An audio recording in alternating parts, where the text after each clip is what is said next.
এই যে বেগুন ভর্তা, ঝাল ঝাল, শুকনা ঝাল অনেক বেশি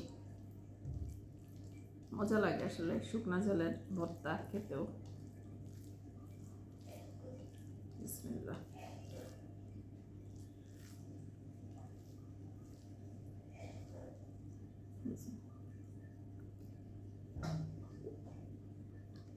আসলে কিন্তু ভালো লাগছে, খুবই মজার। পানিটা আর ঝাল জাতীয় জিনিস একটু মুখে ভালো লাগছে। ওই যে মাছের তরকারি, উস্তা, এভাবে আমার আম্মা রান্না করতো, খুবই মজা।